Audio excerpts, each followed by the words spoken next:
Hey guys, Steph from Hot and Moving, and man, what a world of events in the past couple of days for Stephen A. Smith, man. I mean, just a few days ago, he signs a big contract at ESPN, $100 million. So I think for 5 years.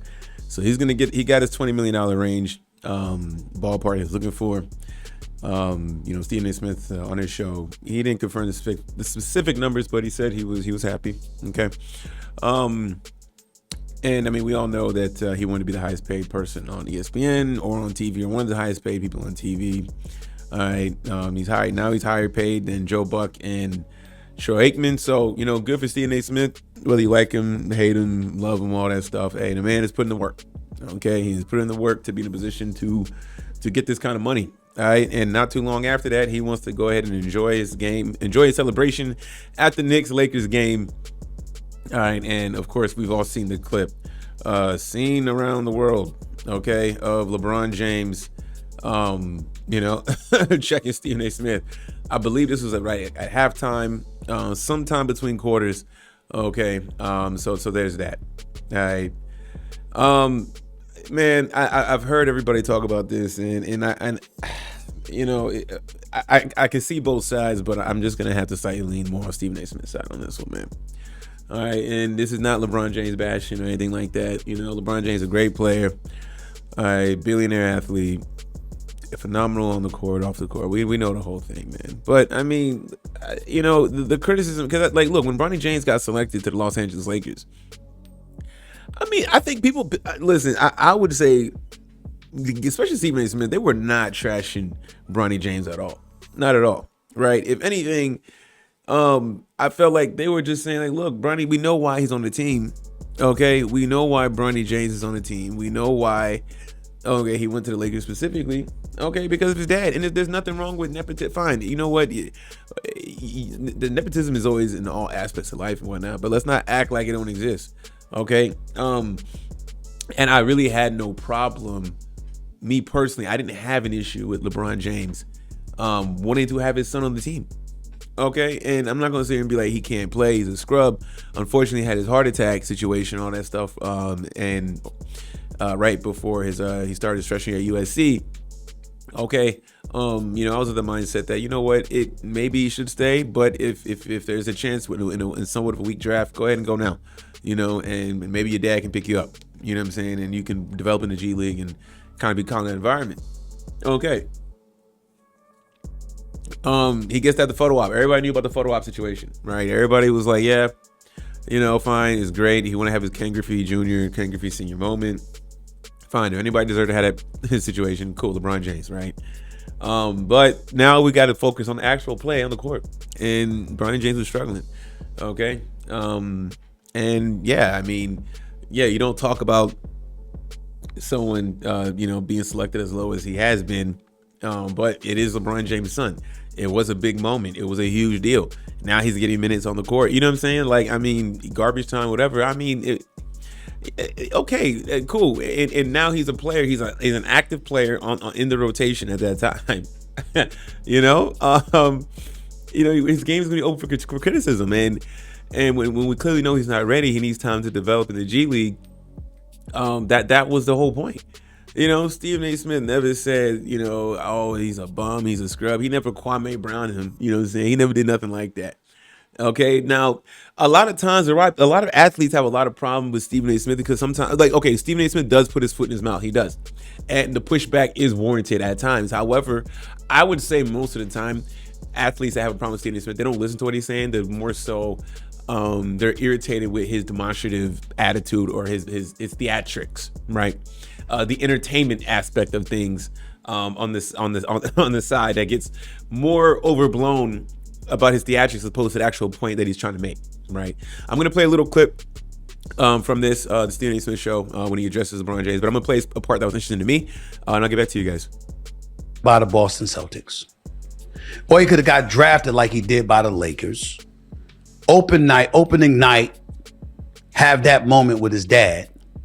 And then go to the G League and wreak havoc, wreck shop, and then come to the league after a year's experience in the G League.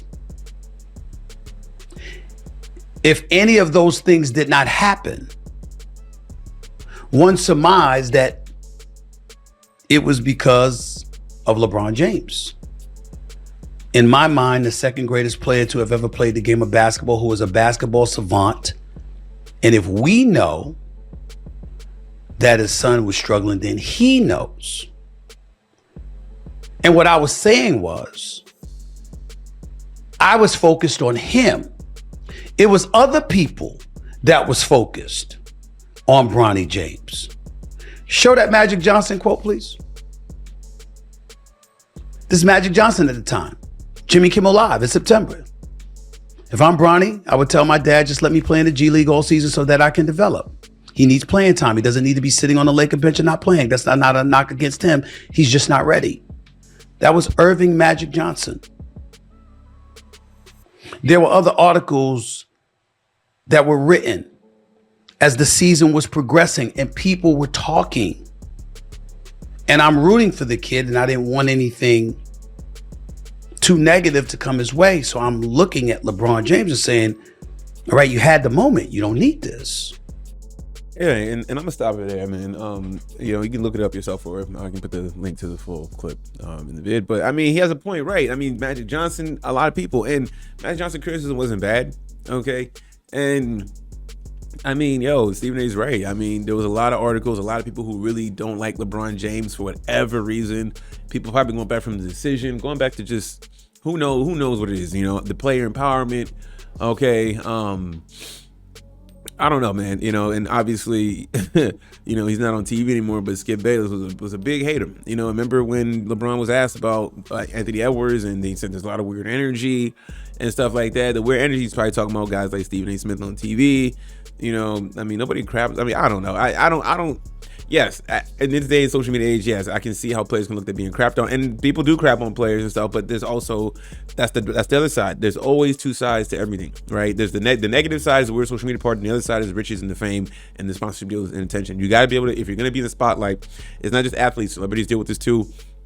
Actors, entertainers, musicians, all those stuff. They all deal with this stuff too, right? Everybody's gonna get criticism, okay?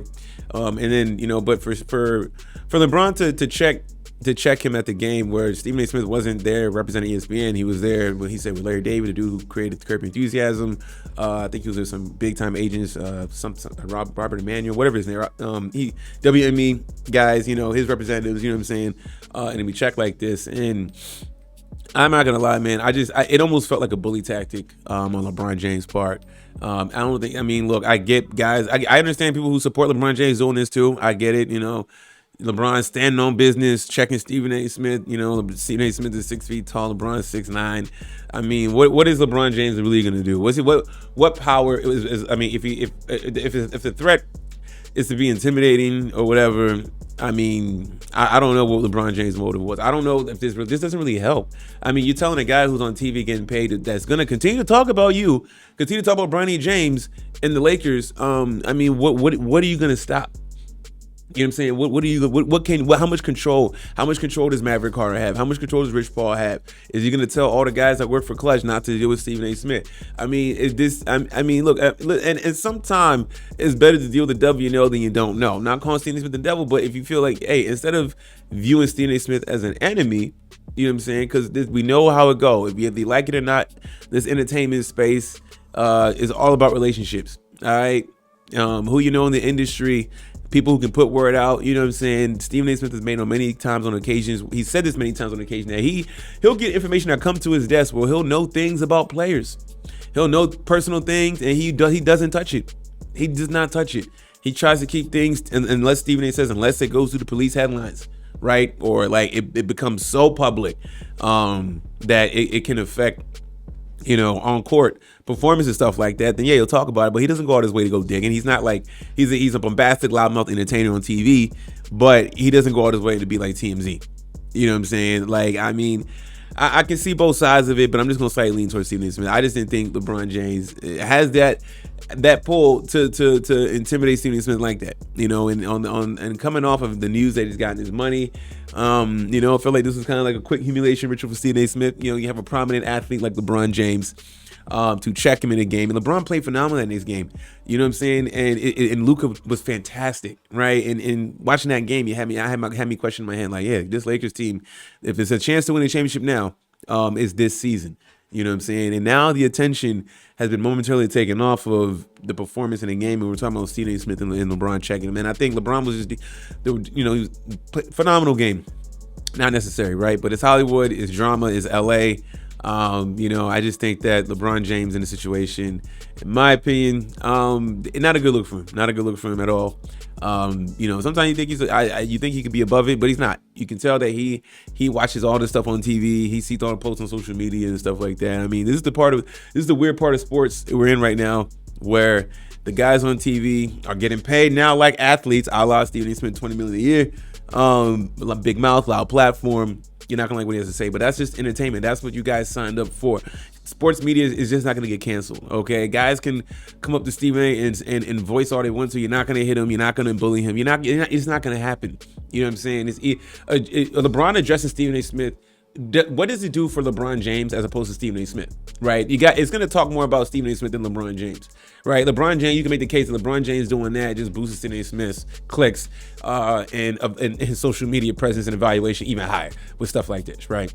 Y'all, let me know what y'all think about this, man. Thanks for watching. Please like, subscribe. I'm out.